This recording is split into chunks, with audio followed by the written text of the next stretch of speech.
Halo In People, Anda menyaksikan In Today's Highlight bersama saya Elsa Faradila.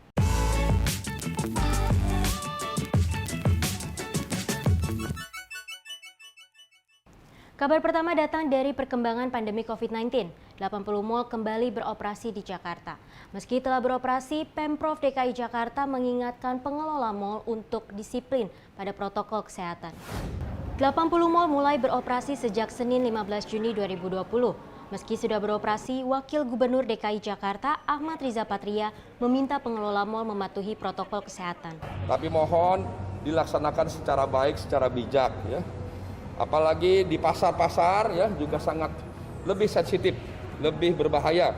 Kalau di mal alhamdulillah para asosiasi, para pedagang, pengusahanya lebih aware, lebih peduli dan sebagainya. Jumlah maksimal pengunjung yang boleh datang hanya 50% dari kapasitas mal.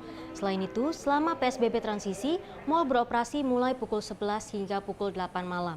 Walaupun jumlah pengunjung dibatasi, Ketua Umum APPBI Stefanus Ridwan optimis omset mal tidak terpengaruh banyak. Menteri Pendidikan dan Kebudayaan Nadiem Makarim mengizinkan sekolah di zona hijau untuk kembali beraktivitas. Namun ada beberapa syarat yang harus dipenuhi sebelum sekolah melakukan kegiatan belajar mengajarnya.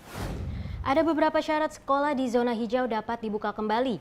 Pertama, pemerintah daerah di zona hijau harus memberikan izin untuk pembukaan sekolah.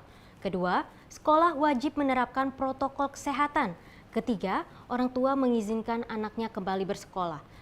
Sedangkan untuk sekolah di zona merah, oranye, dan kuning, Nadiem masih melarang kegiatan belajar mengajar tatap muka. Dengan kata lain, ada 429 kota kabupaten di Indonesia dilarang membuka sekolah untuk kegiatan belajar mengajar. Nadiem menegaskan tidak ada perubahan jadwal tahun ajaran baru 2020-2021. Tahun ajaran 2020-2021 tetap dimulai pada bulan Juli. Kabar baik datang dari London, Inggris. Dexamethasone digadang-gadang dapat menjadi obat untuk mengatasi infeksi COVID-19. Obat ini mampu mengurangi risiko kematian hingga 20%. Dexamethasone adalah steroid berdosis rendah. Obat ini disebut mengurangi risiko kematian pasien COVID-19. Pemerintah Inggris telah menginstruksikan semua layanan kesehatan untuk menyediakan dexamethasone untuk pasien COVID-19. Capaian ini menuai pujian dari Perdana Menteri Inggris Boris Johnson. Obat ini sudah digunakan untuk mengurangi peradangan, asma, dan penyakit kulit. Selain itu, dexamethasone dapat mengurangi kerusakan jaringan tubuh ketika sistem kekebalan tubuh menurun. Bagi pasien yang menggunakan ventilator, obat ini dapat mengurangi risiko kematian dari 40% menjadi 28%. Bagi pasien yang menggunakan oksigen, obat ini dapat mengurangi risiko kematian dari 25% menjadi 20%. Bintang Emon menjadi trending topik di Twitter. Ia menjadi topik pembicaraan setelah berkomentar tentang kasus Novel Baswedan.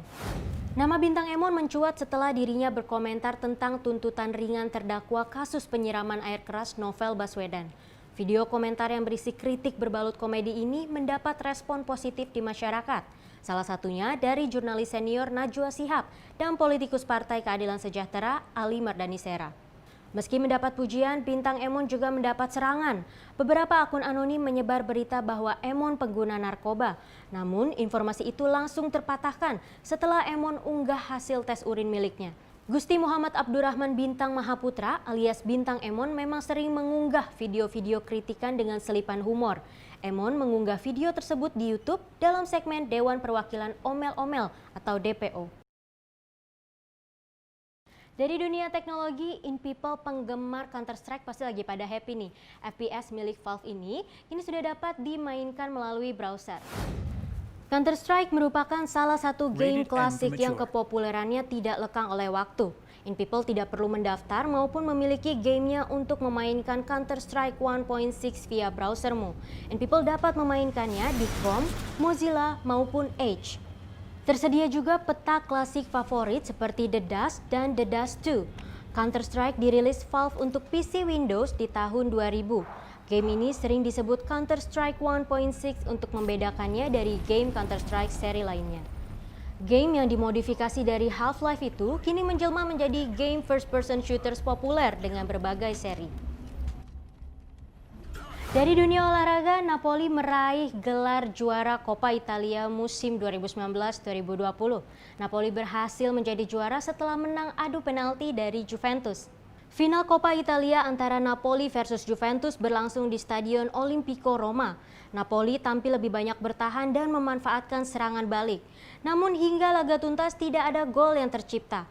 Pertandingan pun harus ditentukan lewat adu penalti. Namun di babak adu penalti, Dewi Fortuna lebih memilih Napoli. Dua algojo penalti si Nyonya Tua tidak berbuah gol. Napoli meraih gelar juara dengan skor 4-2. Dari jagat hiburan, In People Oscar ke-93 resmi ditunda.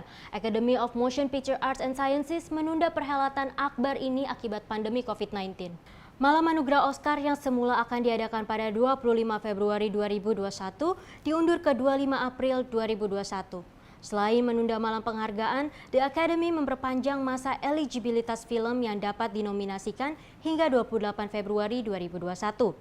Mereka juga menunda pembukaan Academy Museum of Motion Pictures hingga 30 April 2021. Penundaan bukan kali pertama terjadi. Oscar pernah ditunda sebanyak 3 kali, di tahun 1938, 1968, dan 1981. Namun Oscar 2021 yang mengalami penundaan paling lama. In People, penggemar film horor pasti suka dengar kabar ini. Well, Go USA Entertainment merilis trailer terbaru film Train to Busan 2. Trailer berdurasi 1 menit 50 detik ini diharapkan mampu mengobati rasa kangen penggemar Train to Busan. Berita ini sekaligus menutup In Today's Highlight kali ini. Saya Elsa Faradila, In Today's In People's Way. Train to Busan 2 bercerita tentang Yang Sok yang harus berhadapan dengan mayat hidup usai selamat dari serangan 4 tahun lalu. Namun mayat hidup bukan satu-satunya masalah yang dihadapi Yang Sok. Keberadaan manusia yang masih hidup di sana juga menjadi hambatan menyelesaikan misi. Train to Busan 2 lolos seleksi Cannes Film Festival yang diperkirakan tayang di Korea Selatan pada bulan Juli 2020. Yuk kita langsung nonton trailernya. 내가 또 나서야 되나? 지금이야! 지금이야!